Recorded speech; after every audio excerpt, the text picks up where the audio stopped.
It's a pleasure to co-chair this with Dr. Ben Panizza from Australia. We have our panelists also. Everyone's from Australia, so I'm feeling a little outnumbered, but that's probably appropriate since the highest incidence of non-melanoma skin cancer in the world occurs in Australia. So we're really privileged, I think, to have those with significant expertise in managing this disease. These tumors, especially the aggressive ones, require oncologic management and multidisciplinary management. And that's what we're going to emphasize in the panel.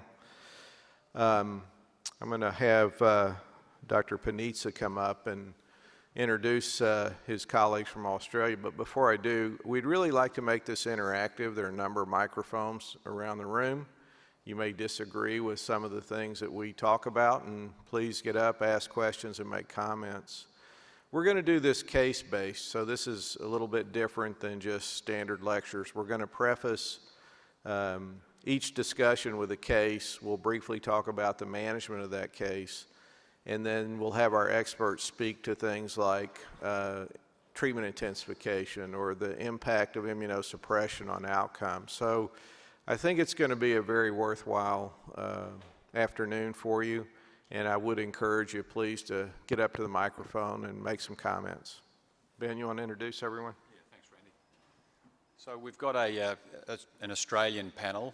I'm Ben Panizza from Brisbane, Australia. I'm a head and neck surgeon, and I do skull base, so my main interest is in head and neck skull base malignancy. Sandro Portacedu, if you just put your hand up, Sandro, so everyone knows you. Sandro's with the University of Queensland with me. He works in the same department or the same section. He's the senior radiation oncologist, and he's also currently extremely busy. He's president of the Clinical Oncological Society of Australia and also the president of the Trans-Tasman Radiation Oncology Group, which is the TROG, which you would have seen a lot of their work through the years in the literature. Mike Polson I've also had the pleasure of working with for quite a number of years. Mike comes to our head and neck MDT each week. He's based at the Mater Hospital, which is nearby, and he's a professor at the University of Queensland. Mike Vaness, I don't know as well, but Mike's down in Sydney, and they still get a lot of sunshine down that way. And Mike's a senior radiation oncologist in Westmead Hospital, Sydney, which is in the west of Sydney. And last, we've got Alex Gaminsky, and Alex was in our MDT at Princess Alexandra Hospital, but we lost him to Sydney, which is our loss and their gain. And he's now at the Royal North Shore. He's in the Melanoma Institute, Australia, and but he remains a research affiliate at Diamantina Institute, which is based at our new Translational Research Institute on our campus, and also with the Colling Institute in Sydney. So next slide, we've got, so just in terms of disclosures, none of us have any disclosures except for Alex, and that's pretty typical of medical oncologists, isn't it, Alex? But it's pretty small. It's only Novartis LDE 225 Bolt Study Steering Committee honorarium. Okay. So on that, I'll hand back to Randy for the first case. Okay, this is not an infrequent case that we see in our clinic. This 67-year-old male with a squamous carcinoma of the forehead. He had a renal transplant 15 years ago. He's on continuous immunosuppression, and his kidney transplant's functioning well.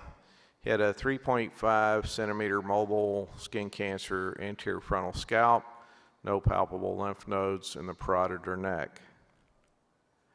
So this is an example, or this is a clinical photograph of this patient. And maybe I'll start with Ben. Any other diagnostic studies you feel are indicated or necessary to work this patient up, or is a CT adequate? Well, the CT's probably... Can we get the mic on, please? The CT is probably the one I'm most interested in, and that's because of the location, and what I want to see is the bone, and is there any erosion of the bone. So that CT there looks a little bit like a soft tissue window, so I'd want a bone window view of that. And the other problem with this fellow is he's immunosuppressed, so you know, he may arrive at our clinic with a PET CT, but the CT is the main thing I want to know about. And any of the panelists, ultrasound, parotid, neck, is that worthwhile, or are you okay with just a CT? Anyone? Well, normally we just do a CT of the entire head and neck, and given that the patient's immunosuppressed and the higher risk of metastatic disease, we'd stage him fully. And particularly interested in fixity, just at the clinical exam. I think it's really, really important. Okay. So this was the wide local excision. The mass was mobile. There was no evidence of any abnormality of the skull. So he had a wide local excision with preservation of the pericranium. I don't know if the pointer's working here, but you can see this is the pericranium, or this is the subcutaneous tissue and galea here. This is the pushing edge of the tumor, and the margins were clear. He had no perineural invasion, no lymphovascular invasion, and he was reconstructed with a skin graft.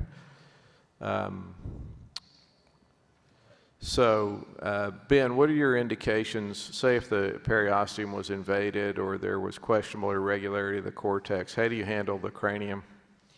So if there was no bone invasion, so no bone erosion, and there was a nice mobile lesion, I'd just do a wide local excision and take the pericranium with it.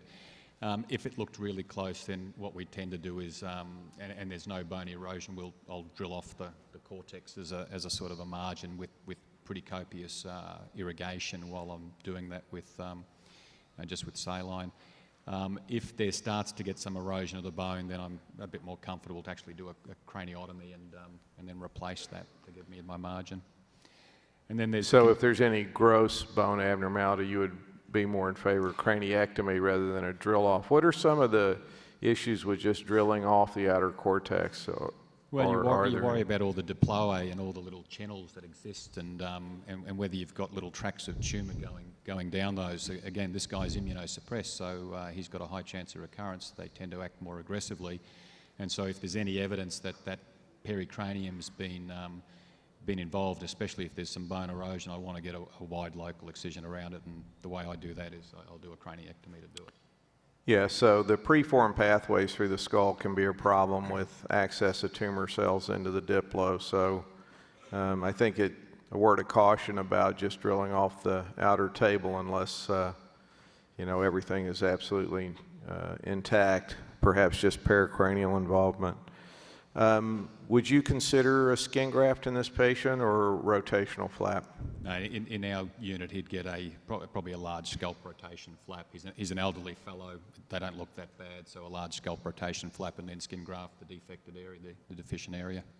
So let me ask the radiation oncologist, any issues with irradiating a well-healed skin graft, or do you guys prefer a rotational flap? Yeah, I have no issues irradiating a flap if it's healed. If it's unhealed, that worries me. Occasionally in patients, particularly smokers, vasculopaths, diabetics, you will lose a graft, but I don't see that as a big issue really. But in general, I find grafts tolerate radiotherapy quite well, if they're healed. And I think we're going to have some discussion about the immunosuppression, if that needs to be adjusted or not, or if there's any role for that. How about the role for postoperative radiation in this case? No adverse features except immunosuppression. Well, what was the margin? Margins were wide. I think we talked about 3 millimetre deep margin. 3 or 4 millimeters, yeah. Yeah, I wouldn't. For me personally, if it's a 3 millimetre deep margin and laterals are clear, I wouldn't recommend adjuvant local radiotherapy. I'm not sure about the others. All other things considered, just based on that, I wouldn't. Okay, so we're going to have Dr. Vaness come up. He's going to discuss with us any role for adjusting the immunosuppression in a patient with aggressive skin cancer. And he will also talk about the risk scoring that's been developed primarily in Australia for assessing the risk in these patients for recurrence. Thank you.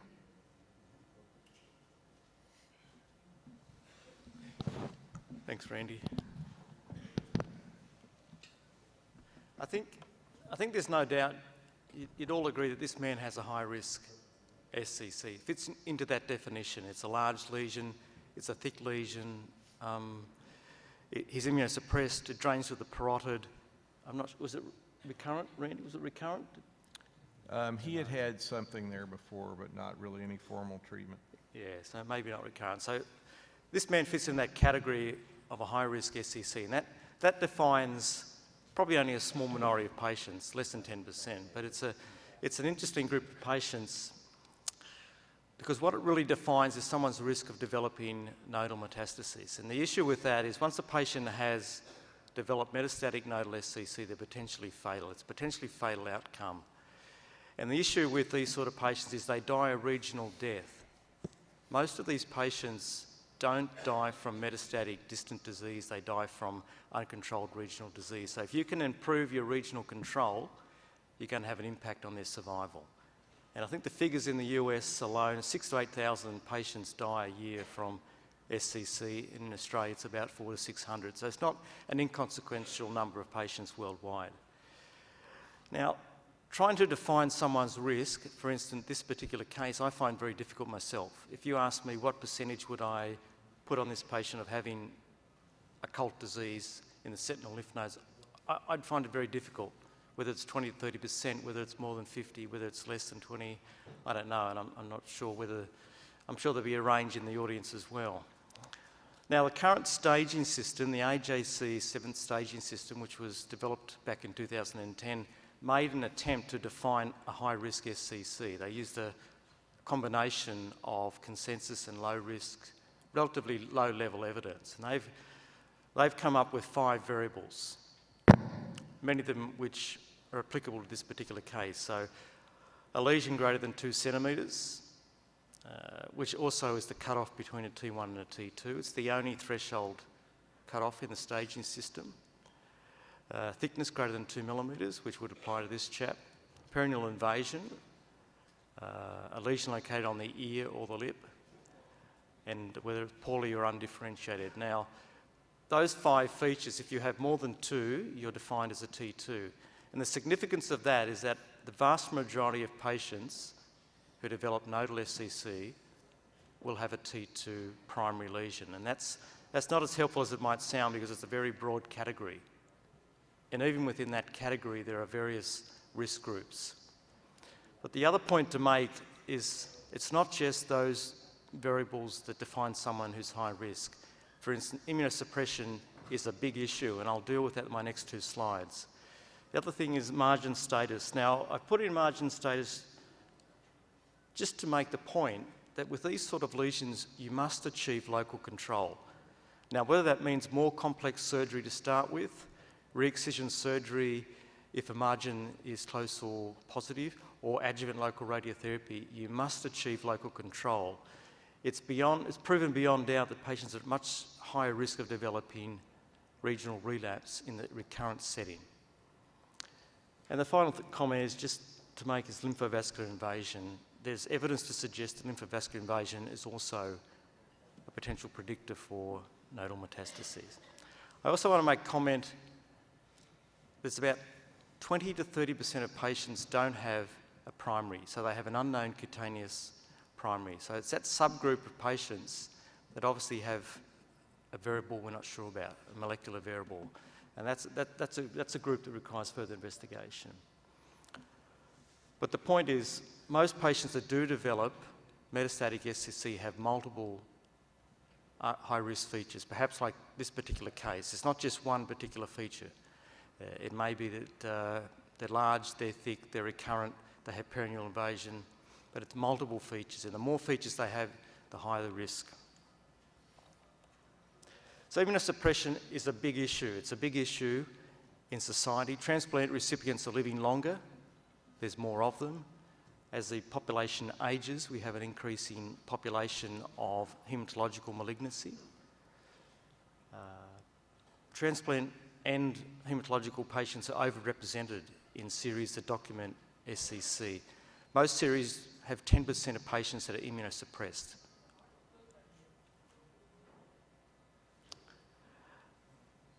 Immunosuppression affects the immunogenic carcinomas, so SCC and Merkel cell carcinoma. They occur earlier, they occur more often, they can be very aggressive, we know that. They can be larger, deeper, perineal invasion. They have a worse prognosis. That's even with treatment, and particularly if an immunosuppressed patient develops metastatic nodal SCC.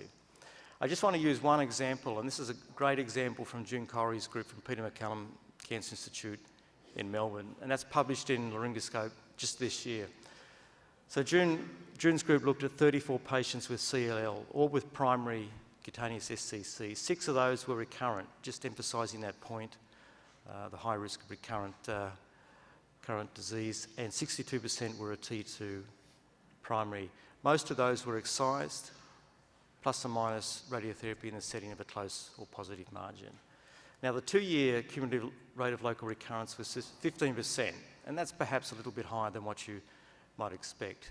But just look at the regional recurrence, 36%. We're talking about patients that were clinically node negative to start with, so almost 40% of those patients developed metastatic nodal SCC in a very short time, 8 months. The typical time to relapse in an immunocompetent population is over 12 months, so they've relapsed quicker, almost 40% have relapsed, and a third of those patients have died of their disease. Now, when I saw these figures when I was preparing my talk, I immediately thought, this reminds me of outcome data from Merkel cell carcinoma, which is the most aggressive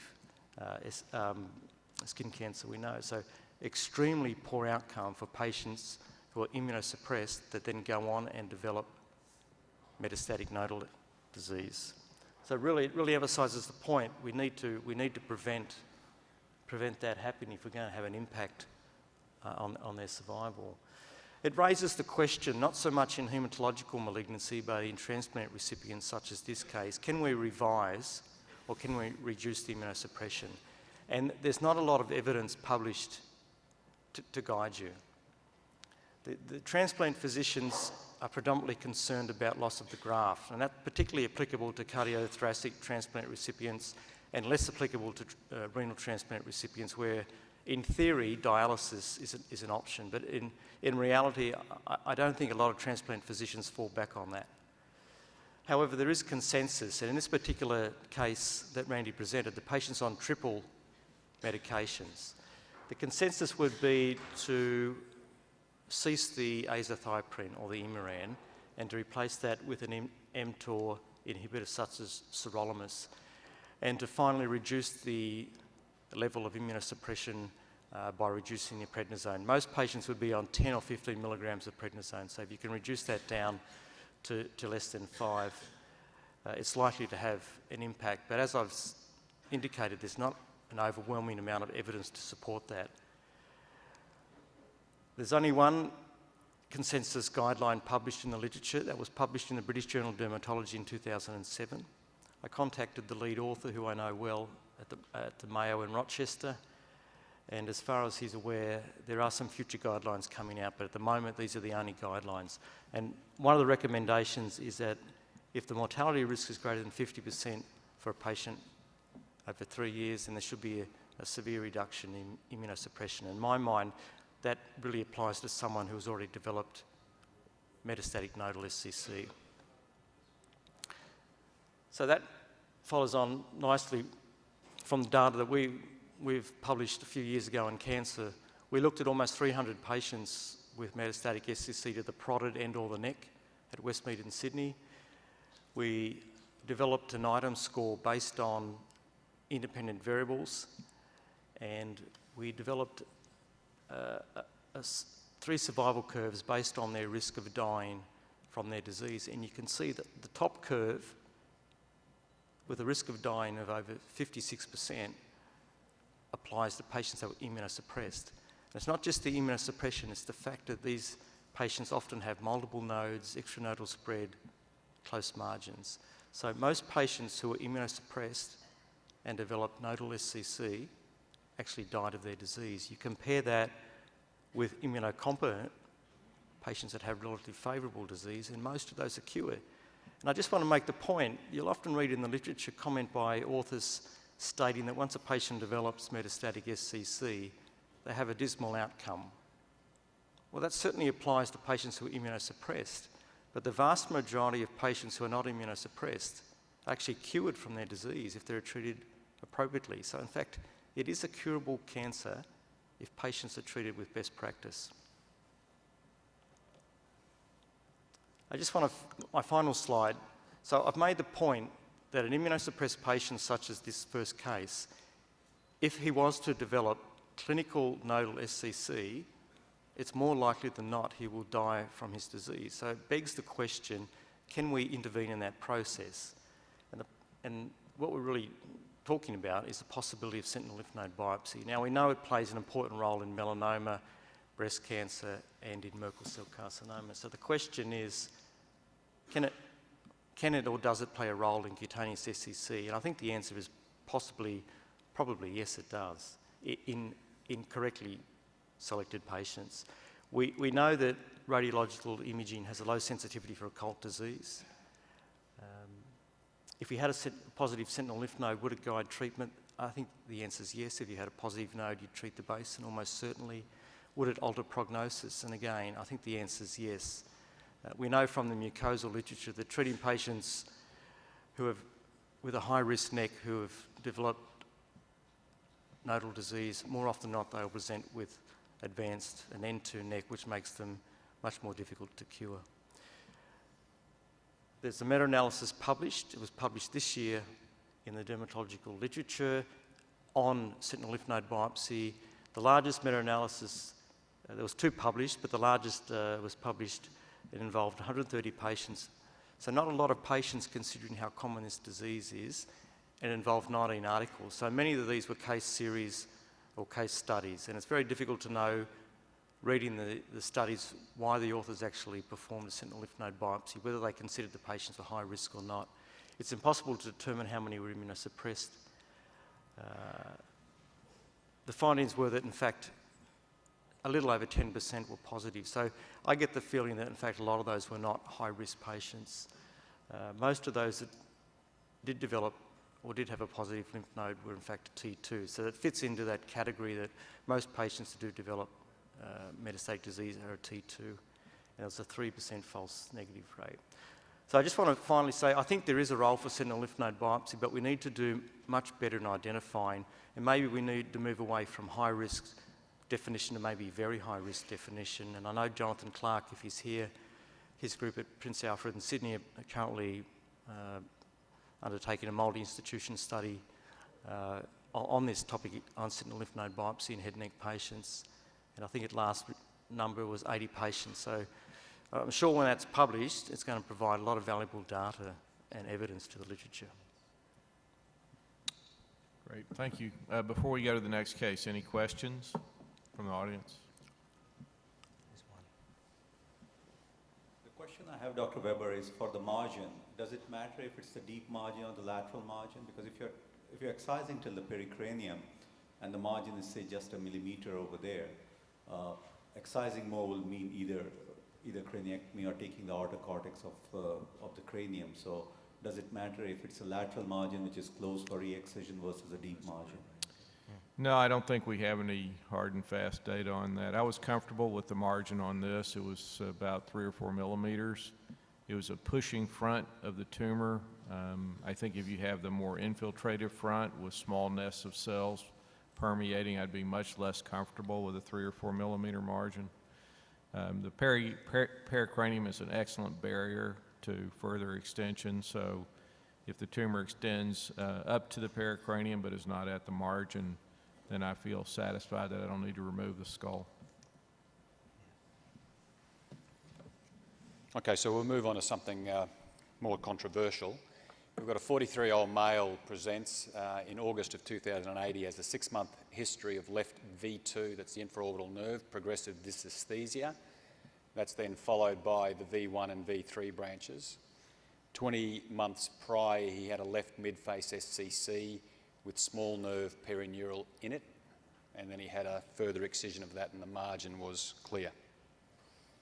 So he comes and he presents like this. So we can see that his infraorbital nerve is positive and it comes up to his Gasserian ganglion here, and you can see his Meckel's cave is full and it's okay on the other side.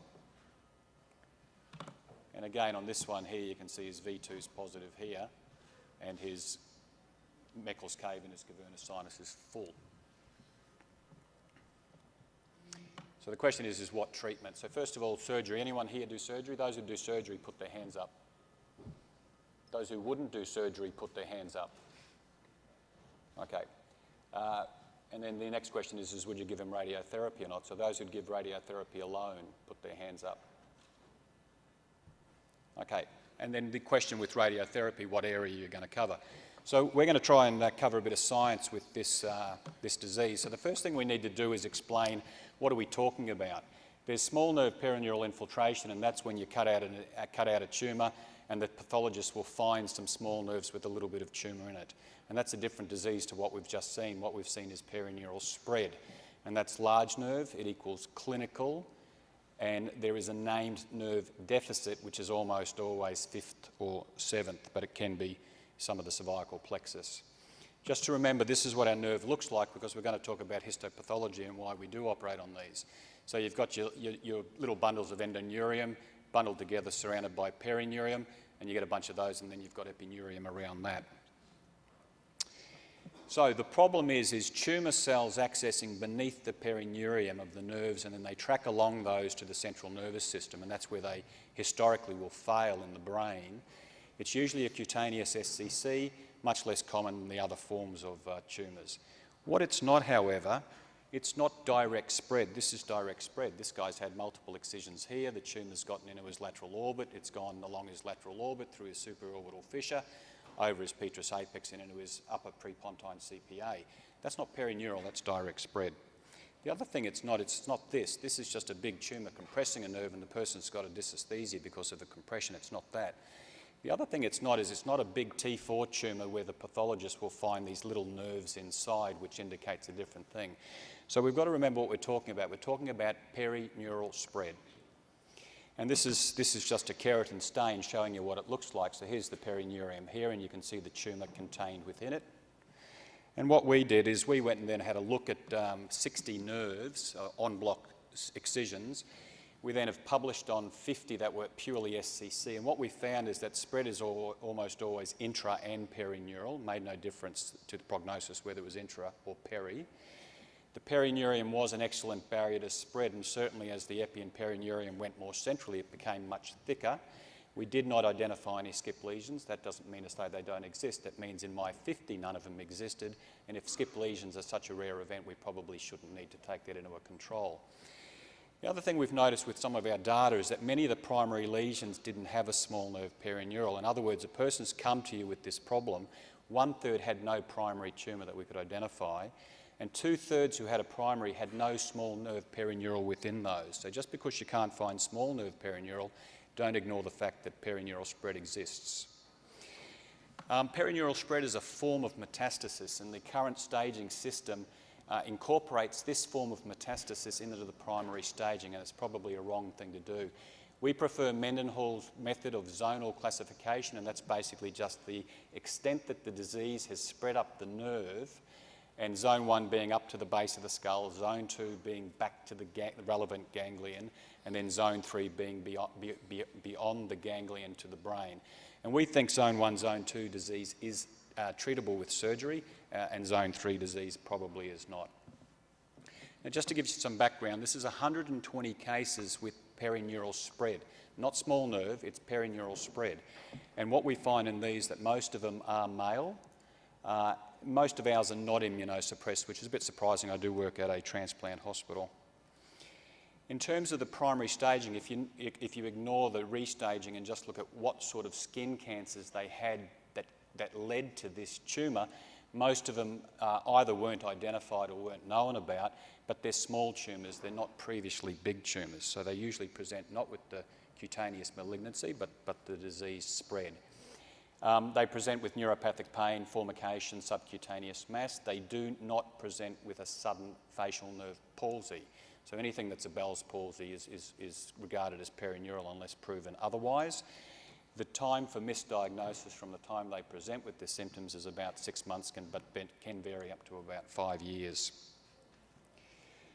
In terms of imaging, MR is excellent at detecting it. We just do not see MR negative disease. In terms of nodal staging, almost all of them are N0, and this is relevant to what you're going to irradiate afterwards, and most of them do not metastasize. Now, what do we do about it? We have to en-bloc excise. So the tumour will go up the nerve. It will also go down branch points, and then it will access the ganglion. So this tumour here has gone up his infraorbital nerve. It's accessed his ganglion, and now it's gone up his V1 and V3. So when we take these tumours out, we've got to block it. So you either have to block the supraorbital, or the orbit, or the infraorbital, which is the easiest one to do, or the infratemporal fossa. So this is what we do, and I'm not going to concentrate on it except for this case. So what do we do with the V2? If it's zone 1, we'll just take the infraorbital nerve. We'll unblock the pterygopalatine ganglion with all its contents, and then we'll take the V2 back to the ganglion. If it's zone 2, we then access that ganglion. I prefer to do that with a combined lateral approach, but you can do it anteriorly. Whether you go transfacial or endoscopic, I think makes no difference. If it's zone 3, and this guy is borderline zone 2, zone 3, then usually we would consider that not curable. In this case, Sandro convinced me to operate because we felt that a microscopic margin would have been better than the gross disease. And this is the fellow. You can see where he's had his previous skin excision excised. He's got a bit of a subcutaneous mass. This is his previous cervicofacial rotation flap. So I'm just going to use that flap to access this area and then combine it with the lateral subtemporal craniotomy. And this is the sort of specimen we get. So you can see we've taken the infraorbital nerve. We've unblocked the contents of the pterygopalatine fossa because it will start going down those branches. We take out the V2 and we've got the ganglion with V1 and V3. The reason we do this is our histopathology has shown us that the tumour is almost always contained within the nerve. What I don't do is I can't control the disease spread back to the skin, where you've then got to resect the skin. We can't do that because otherwise you've got to take the whole face off. So we've done that, and we now know that it's microscopically positive, and we'll talk now about radiation and how that affects radiation. So Sandra, I'll ask you to come up and tell us how do we irradiate this sort of patient, and then we'll present some results. I had a quick question, and maybe you could clarify this, or Sandra will. So this patient initially had an excision, and there was focal perineural positivity, is my understanding. So that led to clinical perineural invasion subsequently as the nerve became more infiltrated. So should there have been more treatment initially when focal perineural was detected? And you or Sandro, I hope Sandro will address that, because I think this is the factor that gets patients into big problems. It's not seen or it's ignored, and the next thing is they've got disease in the cavernous sinus. Yeah, he had a re-excision. That was in the notes, Randy. So it was small nerve perineural spread, and so they re-excised it, and when they re-excised it, it was clear. Yep. But no radiation was given. No radiation because it was clear. So, Randy, what you're referring to is more the non-clinical PNI in the cutaneous lesion. So I'll address that, and then I can talk about clinical PNI. Now, incidental PNI is a difficult issue for a radiation oncologist in terms of when to treat. And so if we see a single focus of small diameter perineural disease with no other adverse features, we would normally not give radiotherapy. But if we see a combination of adverse features such as multifocal perineural disease, a thick lesion, one that had rapidly grown, poorly differentiated, then that increases our desire to offer post-operative radiotherapy. And it should be noted that sometimes we see clinical PNI and there may not have been any incidental PNI. So we should make the distinction that incidental PNI does not necessarily transform to clinical PNI. So which is the mover? Oh, here it is, yeah. Yeah. So Now I'm just going to talk about clinical PNI and the radiotherapy. Now, treatment is of course focused on improving local regional control. As highlighted in the non-immunosuppressed patients, the risk of distant metastatic disease is very low, and so the issue is really a local problem.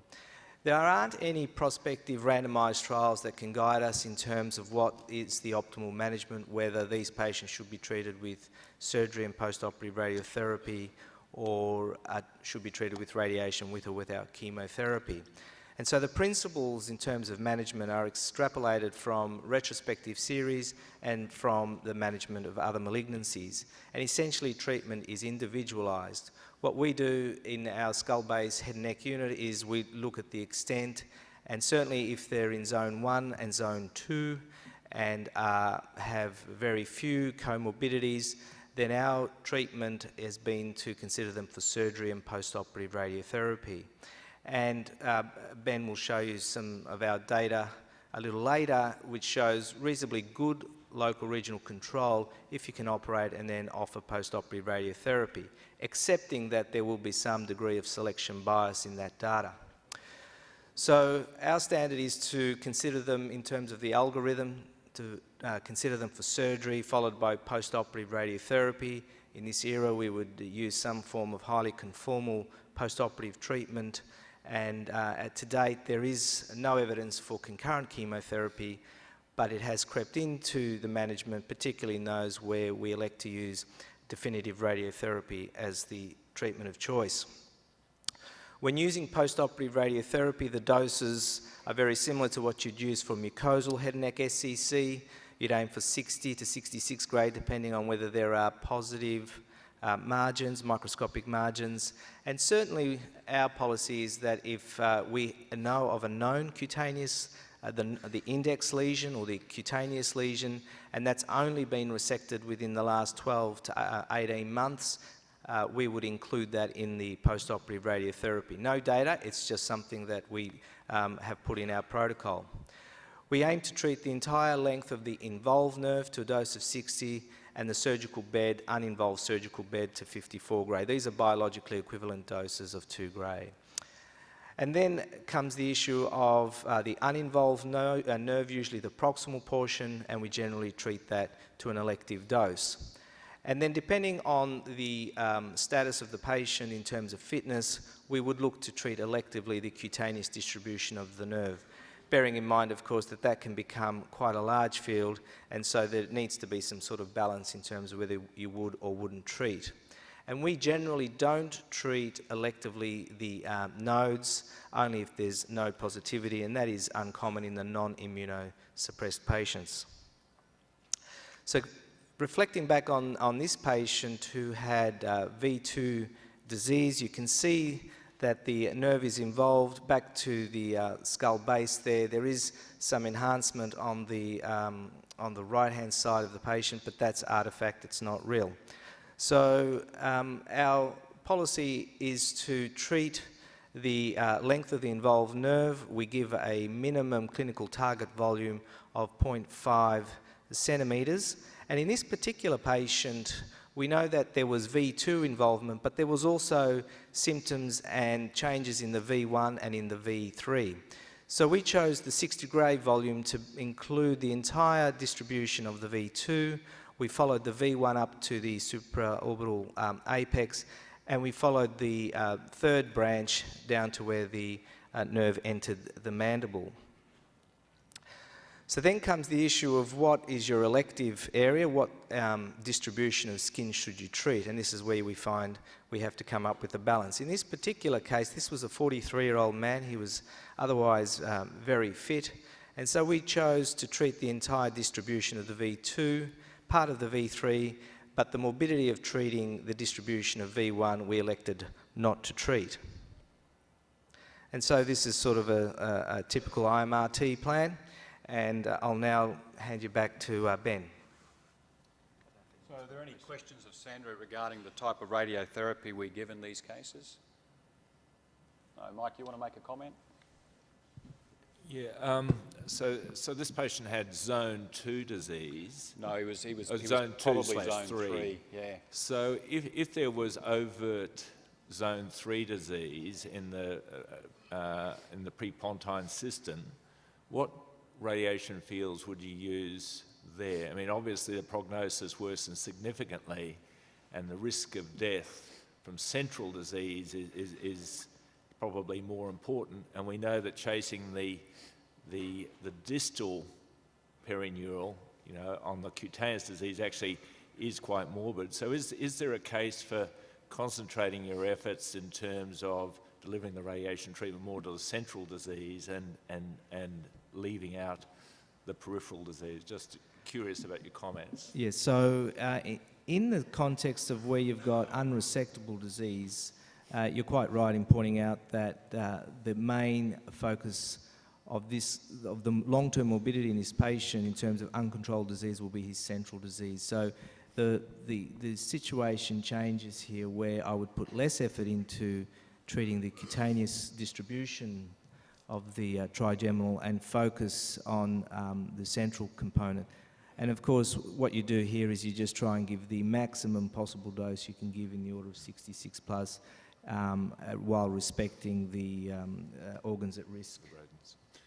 And I guess what that presumably is aimed at achieving is preventing progression crossover to other nerves. Yes, and then the issue is whether you add concurrent chemotherapy. While there is a lack of data, certainly extrapolating from other cancer sites, you'd probably aim to intensify with some platinum-based regimen. And just in this particular case, you treated some of V1 and elected not to treat the globe for obvious reasons. Can you just go through the sort of pros and cons you go through with the patient with that? Well, I would have the usual discussion about the long-term morbidity. Cataracts aren't an issue, but things like blindness, and in particular a dry eye, like everyone in this room, we know the morbidity of a dry eye. It sometimes becomes more problematic to actually treat the eye than not treat the eye, and the last thing we wanted to give this young man was the need for an orbital exenteration.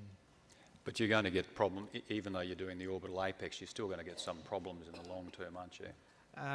These days with our highly conformal treatments, our rotational IMRT, we're able to do a pretty good job at sparing the orbital contents, Ben.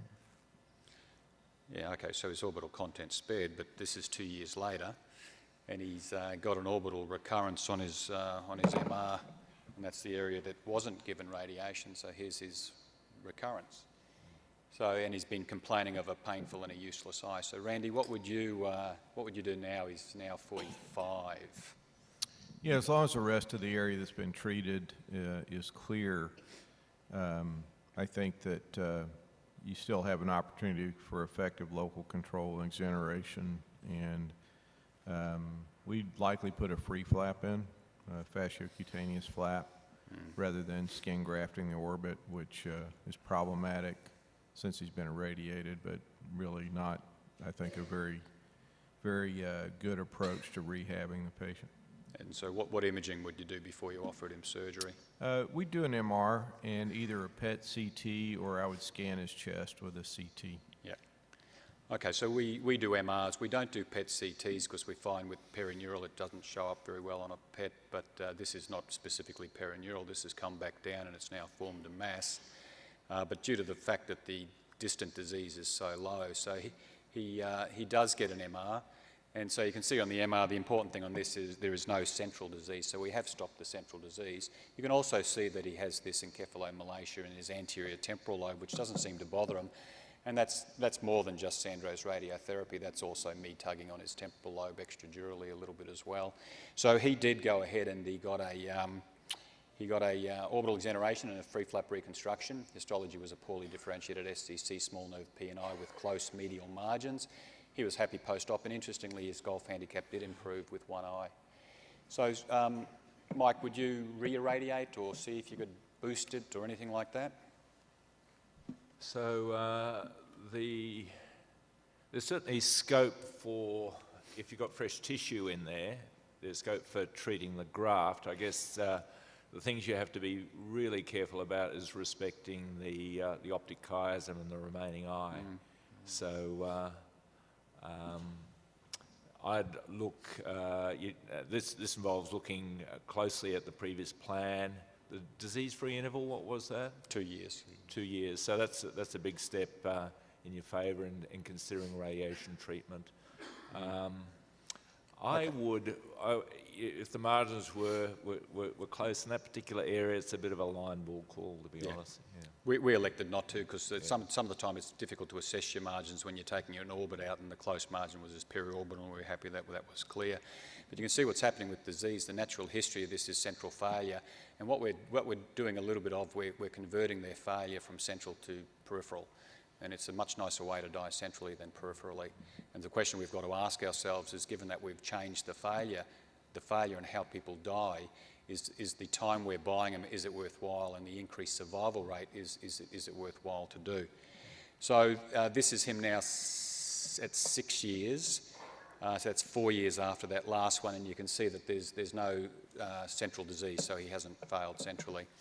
So are we justified in doing this? These are our figures. So this is 50 consecutive cases of squamous cell carcinoma. We don't like combining our BCC with our SCC because BCC does twice as good as SCC. We're trying to do as a homogeneous group as possible, and these are immunocompetent people. So you can see our 5-year overall survival is 64, and our disease-specific survival is 74. So I think that's acceptable. The other interesting thing is when you look at the zone 1 versus the zone 2, 3, now we don't only operate on zone 2 disease, but some of them are zone 3 disease, and when we take them out and the pathologist looks at it, it's zone 3. When you pool those together, the zone 1s do much better than the zone 2, 3. So the important thing is here is this is a slowly progressive disease. These people have their symptoms for a long time, and it keeps being misdiagnosed by all sorts of people. So if you pick up the diagnosis early and you do your proper MRs to identify it, your cure rates are actually very good if you resect them and give radiation therapy. So is there any questions on that before we move on to Randy's next case? Ben? Yes, thank you. I have a question if you could comment on if the third division of trigeminal is involved. What is your decision-making process for resecting the mandible? Yeah. So if V3 is involved, they get a composite resection. So normally V3 and 7 go together because there's lots of crossover. And if they've got a V3 and a facial nerve palsy, it's easy. They get a radical parotid, masseter, ascending mandible, infratemporal fossa resection. If it's V3 and the 7th is intact, that's really hard because you've got to do a combined approach. What you do is you go cervically and you go subtemporally, and you strip off the masseter from the mandible, and everything, once you've stripped that off, everything deep from the mandible to the infratemporal fossa comes out, and a VRAM flap gets put in. And we've looked at whether V3 is a worse prognosis than the others, and it doesn't seem to be. Then can I ask, how many patients also received adjuvant radiotherapy in that 50? Oh, in that 50, it's about 45. 45. Which raises the point with IMRT, would there be any operable patients that you would elect to recommend definitive radiotherapy as opposed to surgery? Well, we've looked at the Royal Brisbane's figures, and we've looked at Mendenhall's figures, and we've teased out the MR positive SCC disease, and our figures, I didn't put it up for a comparison, but they seem to be about 15% better. Right. Just on that point, in many ways, having the surgery makes the job of the radiation oncologist a little bit easier because you've got the extent of disease nicely mapped out, particularly in terms of where the margins are involved or clear. And the other hidden bonus is that these patients tolerate the radiation treatment a lot better post-surgically because they've actually got a non-sensate dermatome. So it actually is more tolerable. I guess there's the other potential thing that is unproven, but resecting the nerves actually sort of cuts the path for potential spread elsewhere, so it heads it off at the path. So, Great. I just had one comment. I think we would have a different philosophy about the very initial treatment of this patient, and I don't know where he was initially treated, but if we excise a squamous carcinoma of the skin and there's focal perineural invasion in the resection site, obviously we try our best to get clear margins, but we would definitely consider local radiation around the surgical bed with margins to prevent this sort of subsequent progression, which is not uncommon. This is a very common scenario, and I think if maybe we were more aggressive up front, we could avoid the progression of this. Randy, I totally agree. Mid-face lesions, SCC with PNI, we would definitely, all factors being equal, would have offered this patient post-operative radiotherapy. A lot of those series of, that we presented, Randy, have had small nerve and had radiotherapy and still failed. Any other questions on this case before we move on? Okay, so this is the next common scenario. This is an elderly male who had a squame behind his ear. It was 2 centimeters in diameter. The margins were clear, but it was excised by a Mohs surgeon. So, you know, with Mohs surgery, you're not always sure how wide the margins are, and the slides are frequently not available for review, but reportedly there was no perineural invasion. He had a well-healed post-auricular scar, and this is his MR demonstrating a parotid and an upper posterior cervical metastasis. You can see those here. So, Ben, maybe you would perhaps address the surgical management. What would be your extent of parotidectomy? There's some controversy about whether you need to remove the entire parotid, superficial and deep lobe for nodal metastasis, and what levels of the neck and what type of neck dissection might you use? Yeah, so Randy, this was SCC? Yes. Yeah, so his facial nerve's working, so I desperately try and save his facial nerve. So he's got a positive node in his neck, so he gets a parotidectomy and a neck dissection, and depending on where that node was, it looked like a high level 2. He'd probably get a 2-3, upper 5, 2-3, maybe 4 in my hands. And I'd assess the facial nerve at the time of surgery, so I'd try and do my incisions, mobilise soft tissue around the tumour at a good distance. And if I come across the facial nerve and it's away from the tumour, or it can be easily peeled off the facial nerve, I'll preserve that facial nerve. So you would advocate probably levels 2A, 2B, 3, maybe upper 4? Yeah, I know he's going to get post-operative radiotherapy. So the question is if you have an N0 region, surgery plus surgery plus radiotherapy just as effective as radiotherapy? And I think the answer is yes. So if we know radiologically he's N0 in the other parts of the neck, I'm happy to leave that alone. And level 1 shouldn't be involved since this is a post-auricular tumor. So the only other thing with these sort of cases, we do look at how they abut the temporal bone, and especially in this is lower, so almost certainly this guy does not get a temporal bone excision, but in the pre-auricular area they do terrible, and survival rates are very poor.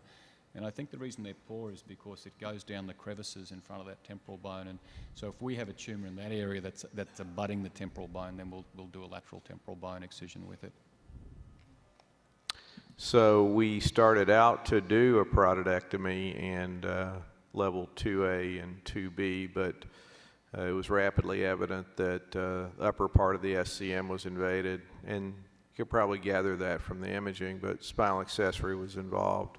So he had a modified radical neck with sparing of the facial nerve and a superficial parotidectomy.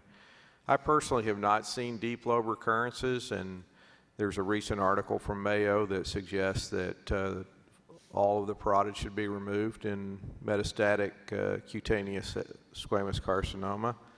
But since most of our patients would receive radiation after this surgery, we just haven't seen deep lobe recurrences.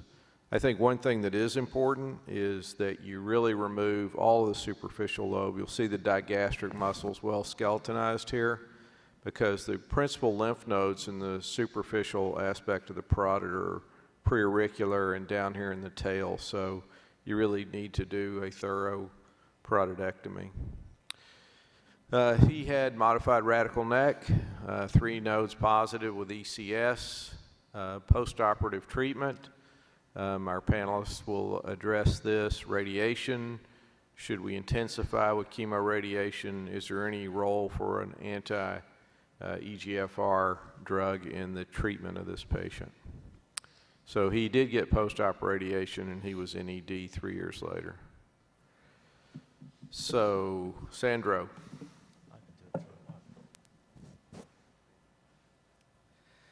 So could I just make a point that deep lobe recurrences of cutaneous SCC to intraparotid nodes, we almost never see deep lobe recurrences. Where we see deep lobe recurrences is in primary salivary gland tumours. So the natural history is not deep lobe recurrences. So with post-operative radiotherapy intensification, while many people have probably commenced or offer post-operative chemoradiotherapy, there's actually no randomised evidence that, despite there is evidence in the mucosal head and neck SCC, there isn't in skin in terms of whether adding chemotherapy helps. So this patient would have been enrolled in our TROG 0501 trial up until recently, which is a post-operative concurrent chemoradiotherapy versus post-operative radiotherapy alone in high-risk cutaneous SCC. And this trial takes patients who either have high-risk nodal disease, such as extracapsular extension, multiple nodes, or large neck nodes greater than 3 centimetres, or the other arm of the stratification was if you had advanced primary disease, such as your T4 disease, invading skull, etc. And then they were randomised to radiotherapy alone or radiotherapy and concurrent platinum. This trial is now closed. It has accrued 320 patients. In terms of stratification, most of the patients had metastatic nodal disease. The majority were male. They were of 64 years, and the randomisation was well balanced. I don't have any data to present. We're hoping that perhaps in 12 months' time we'll be able to present some results.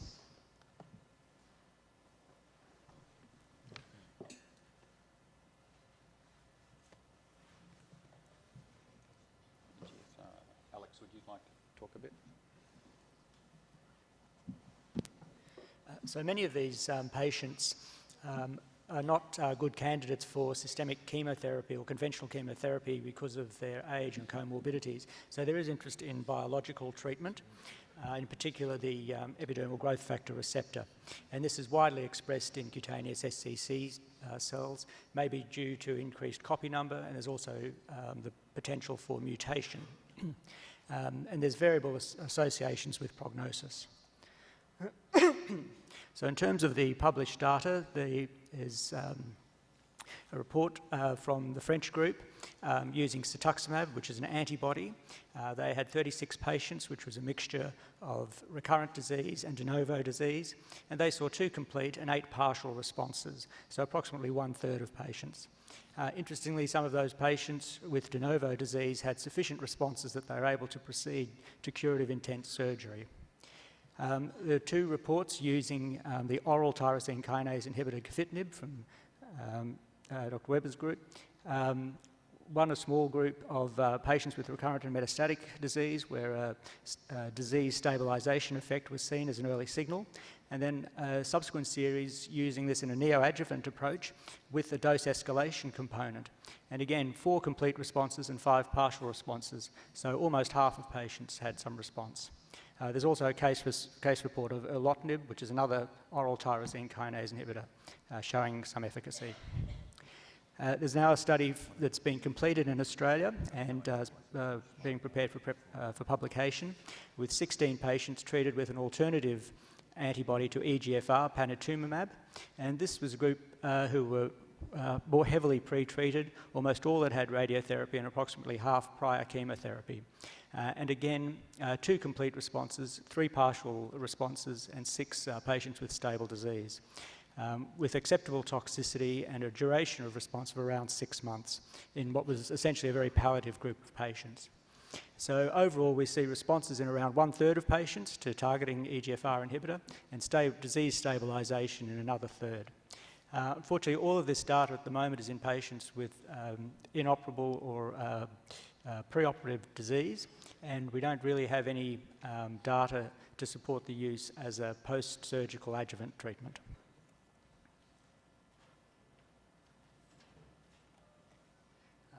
One word of caution, though, is that with cetuximab there was a report of 2 patients with very advanced cutaneous SCC post-surgery, radiotherapy and chemotherapy who developed a fatal diffuse alveolar damage after being given cetuximab, and that is a concern given the immune milieu that occurs in transplanted patients using therapeutic antibodies.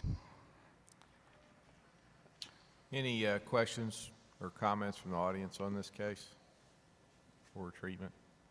Sandra, when will the randomized study be out? Because I think that level 1 data will be very important to guide us in treatment intensification for these tumors. So we're hoping that we'll have at least some interim data to present in 12 months. Can I just make a point about using an anti-EGFR in skin cancer? In Queensland, and I'm sure in other parts of the world where there are patients who have quite marked sun-affected skin, we've seen some pretty significant skin toxicity, which is different to enhanced radiation toxicity, not just the acne-form rash, but we see quite a marked skin toxicity in when we use cetuximab in mucosal head and neck SCCs. So I sort of wonder about the feasibility of using an anti-EGFR such as Cetux in patients who come with skin cancers and have marked skin effects, and then you're trying to bolus up the skin. And it'd be interesting to see whether that is a tolerable combination treatment. So next case is a case of Merkel cell carcinoma. That's a 74-year-old male who presented with a rapidly growing lesion on the right preauricular region. It was biopsied in February this year, confirmed Merkel, and he proceeded to a wide local excision with a rotational flap repair. The histology showed a 13.7 millimetre Merkel cell carcinoma extending into the subcutis with 2 definite foci of lymphovascular invasion. Peripheral margins were well clear, but the tumour did focally involve the deep margin. So this chap had a lot of competing morbidities. He had a history of DVT, he had some cardiac issues, and had some COPD. So in many ways, he typifies many of the patients that are referred to us with Merkel cell carcinoma. He's around the age of 70. He's got a head and neck primary, which make up over 50% of the cases. He's got competing health problems, and he's had the primary excised, and surgically, in oncological terms, it's inadequate. So clearly he needs some further treatment. This is a slide taken at the time of planning of his radiation oncology. So you can see a large surgical scar. Obviously the surgically perturbed tissue is quite extensive. The green texture marks really just mark a 2 centimetre margin around the obvious scar. So this case is quite a useful one in that it raises a number of management issues that I'd like to address in the short time that we have. What staging investigations are required? We would routinely do a CT of the regional nodes and the lungs and liver as a staging procedure to pick up metastatic disease. But there's an emerging role for PET. How useful is it? This particular case, obviously there are issues with regard to managing the primary site, further treatments needed.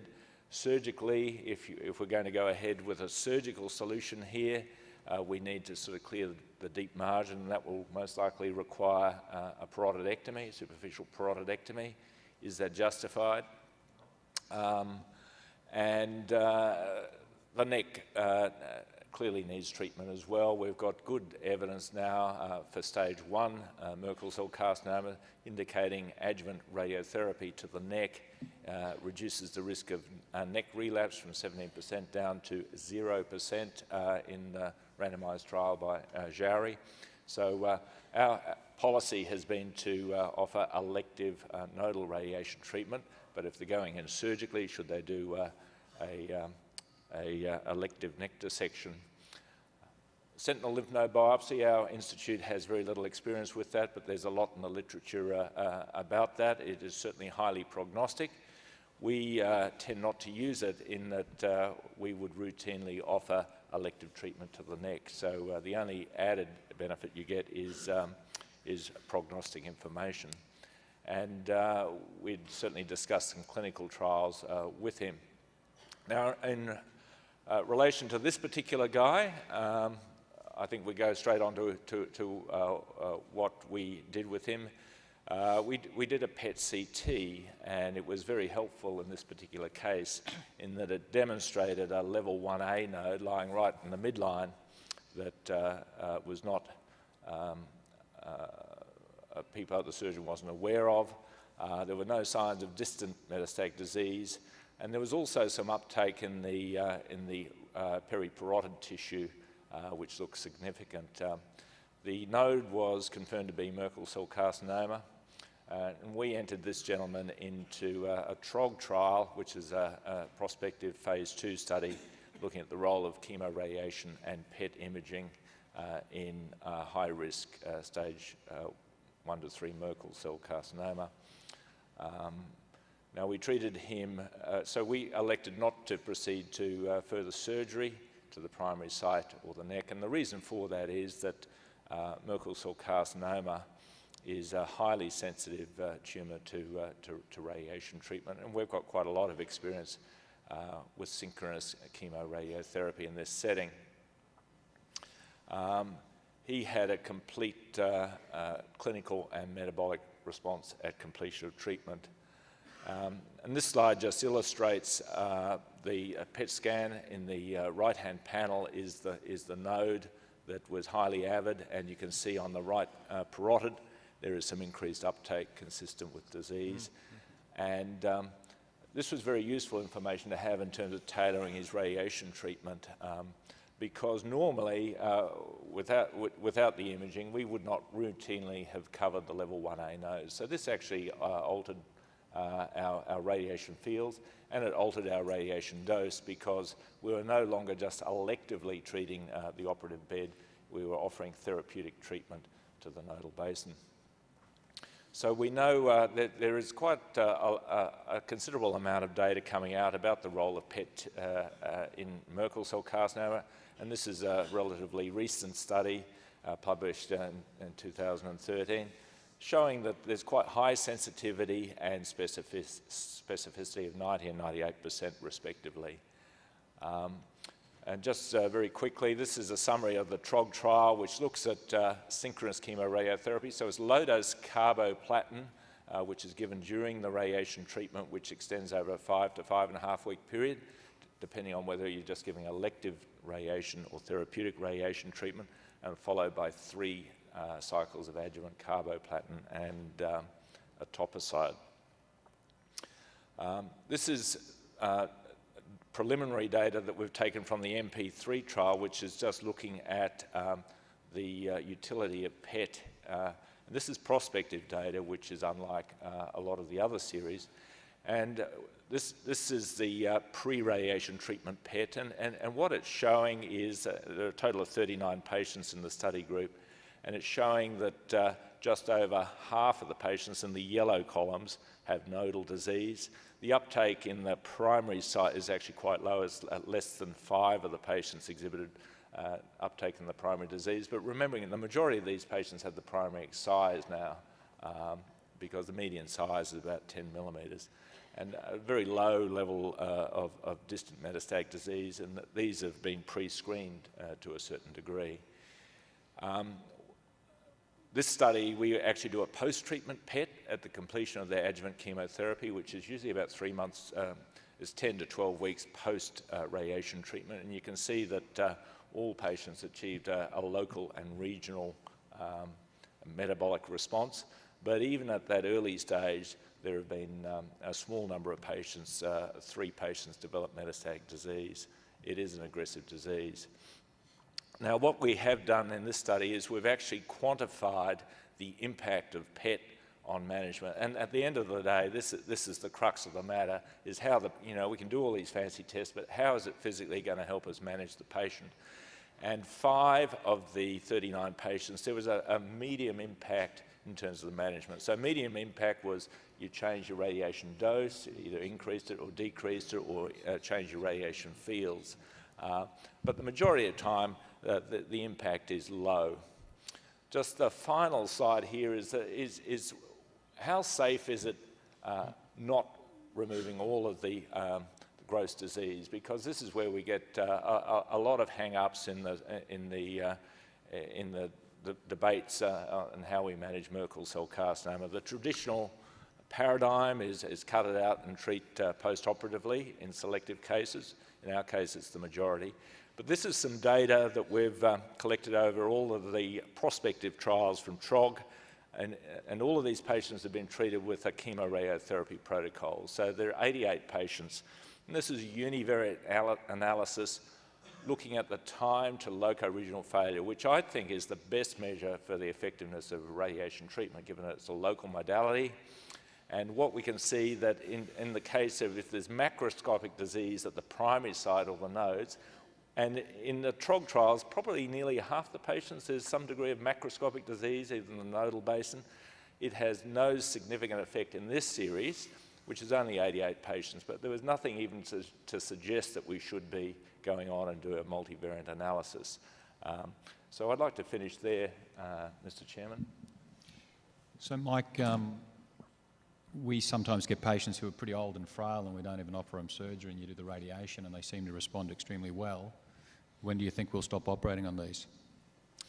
Well, getting the diagnosis right is obviously critically important, and surgical excision of the primary is the best way of doing that, getting good histological material, because the pathologist will make the diagnosis for us.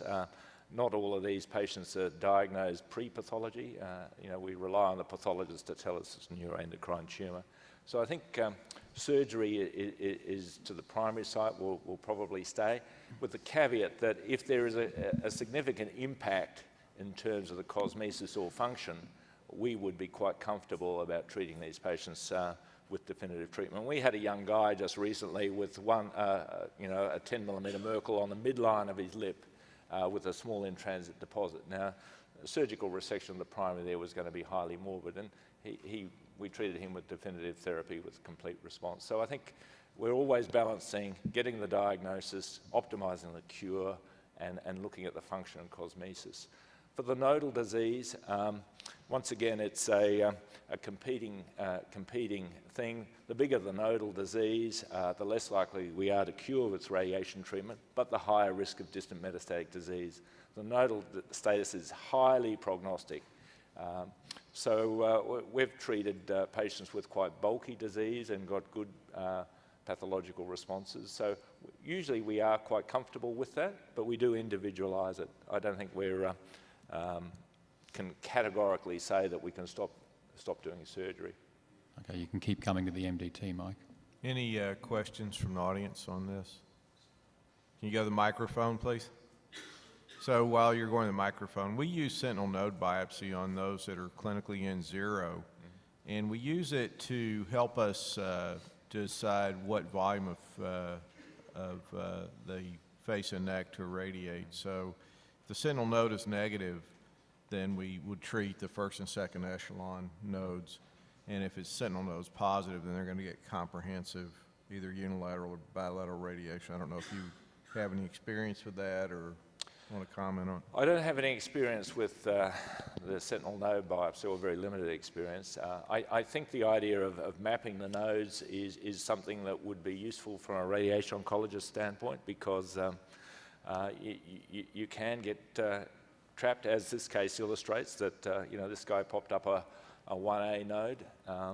Now, whether that was due to the surgery perturbing the lymphatic pathways, which I suspect it probably was, that you know, it was a big tumour with LVI, and he's had a lot of those tissue planes opened, and the lymphatic drainage is probably perturbed, and that's why it popped up there. So you've got to be very careful, and I think the lymph node management is, the imaging of sentinel lymph nodes would be useful for a radiation oncologist. But even can I ask what happens if the sentinel lymph node is negative? 30% of those patients can still relapse. We'd radiate the primary site, Yep. and we would radiate the first and second echelon, but we might not comprehensively treat Yep. the whole ipsilateral neck. Yep. Question? Thank you very much for this discussion in this difficult patient group, I find. I was just curious at the TROG study. Why do you stop at 54 gray in adjuvant dose for gross tumor volume, and also the rationale for adjuvant chemotherapy? On the first matter, we did a large dose volume analysis on a large group of patients in our state, and tried to quantify the dose response effect. And for gross disease, doses of 54 to 55 gray were highly effective. For elective doses of 50 gray were highly effective. That was without chemotherapy. We've got the additional benefit of synchronous carboplatin, which will add some extra biological effect. The other point is that this is a multi-institutional trial, and the treatment is given over multiple sites. So we had to come up with a dose scheme that was going to be safe when it was sort of put out there. Because often these volumes can be quite large, and I accept that many of these cases you could comfortably go to 60 gray, but 60 gray in the context of full bolus on the skin, plus chemotherapy to large volumes, in an LD group of patients is potentially dangerous. So we erred on the side of conservatism. And the second part was the adjuvant chemotherapy. Was that? The adjuvant chemotherapy, this is testing efficacy, I guess, rather than proving that chemotherapy is proven to be benefit. We started this work in 1996 with the first TROG study, and it was modelled on a small cell lung cancer type protocol where we do early radiation treatment and then chemotherapy to try and reduce the risk of distant metastatic disease. I have to say it's unproven, but it's been part of the protocol, and we've been unable to, obviously document or justify it at this stage. Thank you.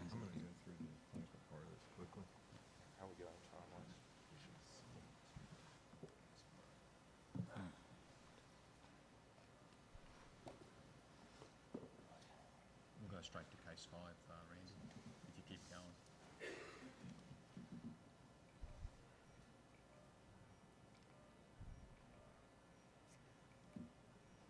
Okay, so this will be our last case because we wanted to cover the current update on hedgehog inhibitors. This was a 64-year-old male.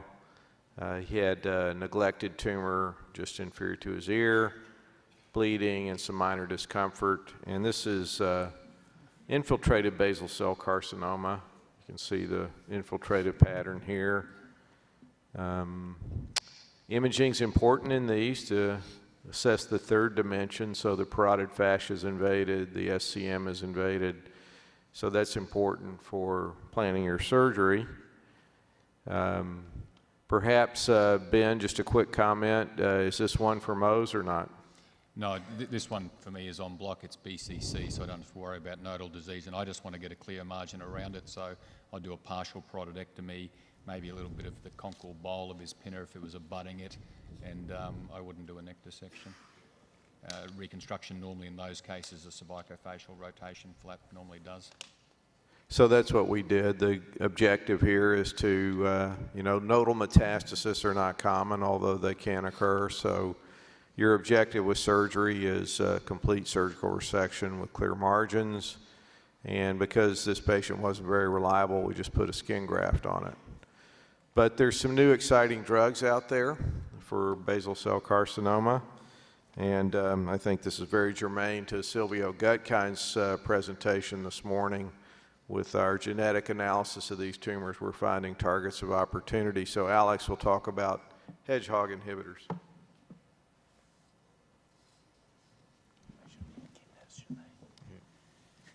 Thank you. So there's been a real, the use of hedgehog inhibitors in basal cell carcinoma has become one of the poster childs of molecular therapy now in oncology. So as you all know, sporadic basal cell carcinoma is probably the most common malignancy globally, so common it's not recorded in most registries, and it's principally related to UV exposure. Although unlike SCC, it's not cumulative exposure, but early onset, high intensity exposure is probably as much or greater risk factor. And the overwhelming majority of these lesions are cured by local ablation. However, there are tumours that do become locally advanced and present a greater problem, and this can be due to tumour factors, so ones that are more infiltrative, where margin control is more difficult. There are also patients who have neglected lesions or multiple lesions, and there is the potential for these long-standing lesions to metastasise, typically to lymph nodes, lung and bone and liver. So there are a number of elements to understanding the molecular pathology, and one of the first was this epidemic that occurred in the Midwest in the US in the 1950s of lambs and calves being born with this particular defect, birth defect with a sort of cyclops appearance. And this was traced to the ingestion of this plant, the Californian corn lily, by the pregnant ewes and cows. And the teratogen was identified as an alkaloid that was termed cyclopamine.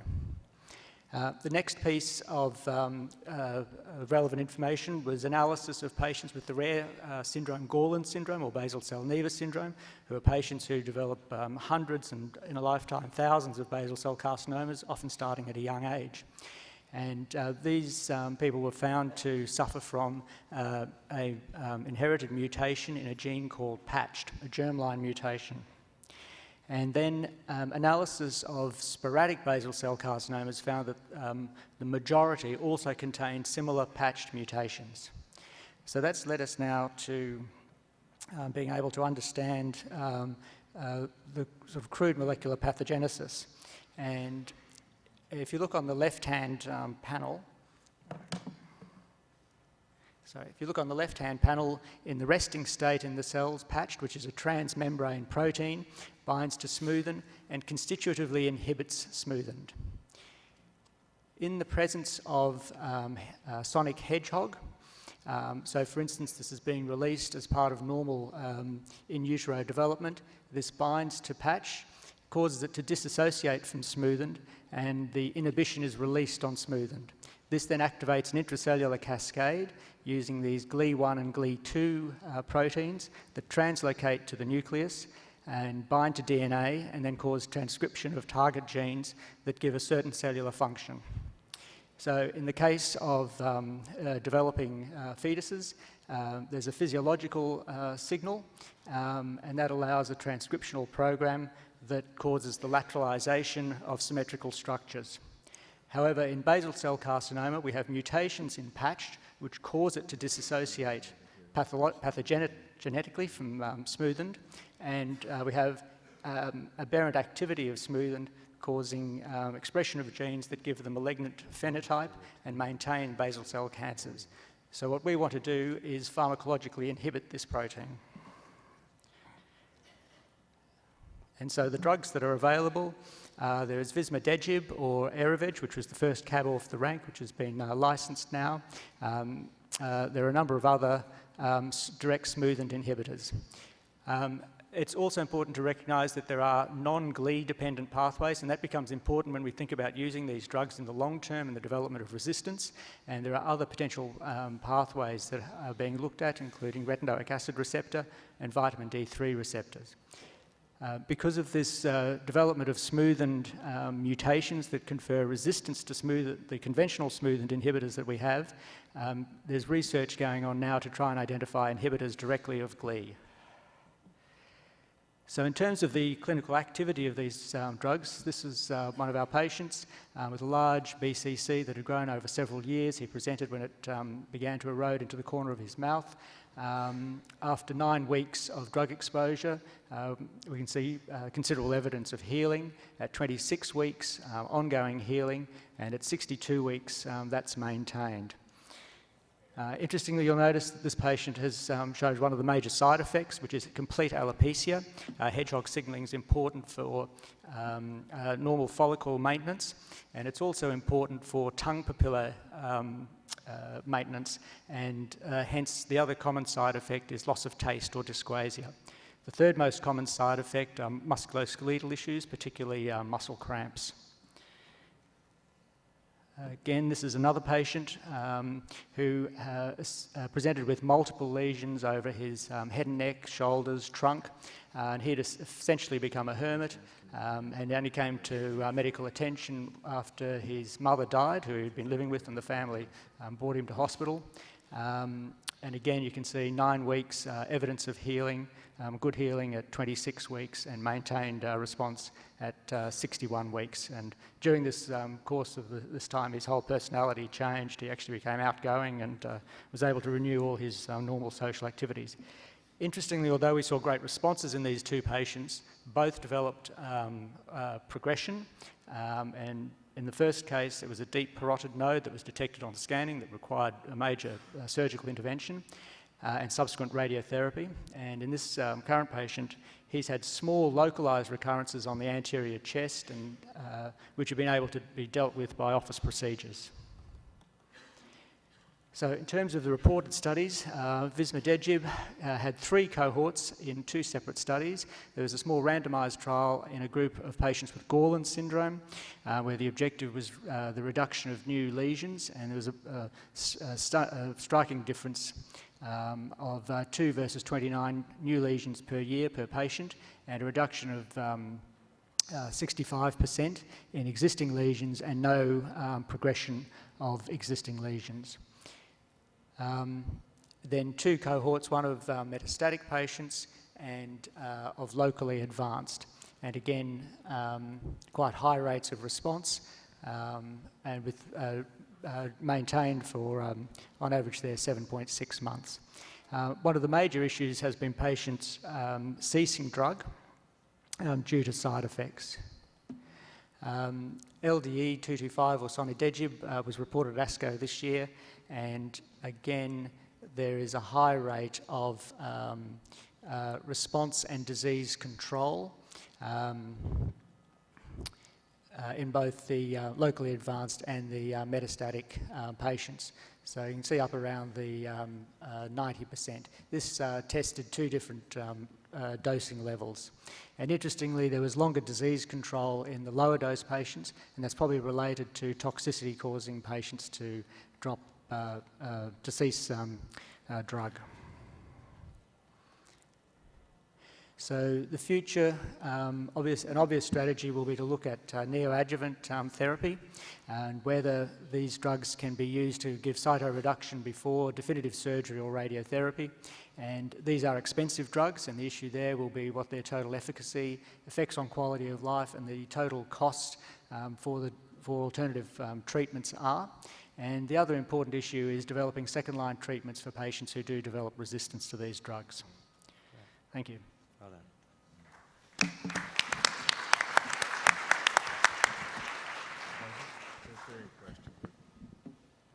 Any questions? Yeah, about using Ayurveda as a preoperative medication, has any of the surgeons ever done this? And how long would you wait before you would do it? Because I saw the response duration appears to be around 7 months. And so if you are going to have to reconstruct an area, would you wait first? Has anyone have any experience on this? No. So the question is can this shrink the tumour, make a smaller excision, I think, and none of us have any experience in that. So I suppose to you, is the tumour reduction consistent, or can it be throughout the field? So generally it is consistent. So we've got a few patients now who I guess we're feeling our way with this approach, and I guess the aim has been to try and treat until the point of maximum response, clearly documenting it carefully as we go along to make sure patients do not become inoperable or require a greater operation than they do at baseline. But I think the big question is what extent of surgery?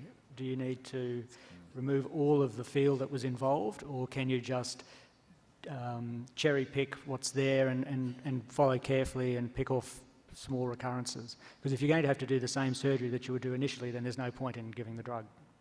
Yep, last question. Actually, it's about the last two cases. The first one, which was extensive basal cell carcinoma that has been treated with wide local excision and split thickness graft. I wonder if the pathology came back or originally was a basosquamous. Would that affect the management of the nodes? Yeah, basosquamous is definitely more aggressive. It has some tendencies more consistent with squamous cell. So one that large, I might consider post-op adjuvant radiation. Carefully want to assess the lymph nodes. It is a sort of an intermediate between the two, but tends to be more aggressive. I mean, in terms of prophylactic neck dissection rather than radiotherapy? No, I don't. With the primary excision? No, I generally don't do elective lymph node dissection in most cases for squamous cancer if the imaging's negative, because the overall risk is fairly low. There are some instances where the risk might be higher, like a large or recurrent carcinoma on the external ear. Perhaps Ben could share his experience, but I don't often do elective lymph node dissections for squamous cancer of the skin. Even if the disease in the vicinity of the lymph nodes, such as the case that has been. No. The second question with regards to the last case, or the last two cases, why those patients have not been offered or subjected to surgery? The basal, the locally advanced basal cells. Sorry, the Merkel cell was the second last one. You're talking about that? The last one, yeah. Well, the Merkel cell did have surgery, just had a positive deep margin. The one, This was a basal cell carcinoma. It did have surgery. Yeah, it was operated on. It had surgery. Clear margins, covered with a skin graft. in the series of pictures that has been. Oh, that's Oh, Alex's. that was not this case. That was a Yeah. series of cases that Alexander showed. I don't know if they had surgery. I can answer the question about that second patient. The second patient in that series was one of mine. If I'd operated on him up front, he would have lost his nose, he would have had a 10-centimetre defect on the front of his chest, he would have lost most of his ear, he would have needed a free flap reconstruction. Following that hedgehog inhibitor treatment, I took off 3 skin lesions in my office under local anaesthetic. Yeah, so essentially it was part of a clinical trial that the drug was being offered, and as Dr. Shannon explained, it was felt that this was a reasonable attempt to see how effective these drugs were and where they could reduce the amount of surgery that would be required. So in the second patient, he got an excellent outcome in that point of view. In the first patient, although he had a great response, he's ended up needing quite extensive surgery, similar to what he would have had probably initially. So, you know, these are new drugs that we're feeling our way with and finding out how well they work. Okay, we're going to have to wrap it up. So you can come up and have a chat to us if you want. On behalf of Randy and myself, we'd just like to thank very much the panel for the coming and all the effort they've put in. Thanks very much. Thanks, Ben. See you, Randy.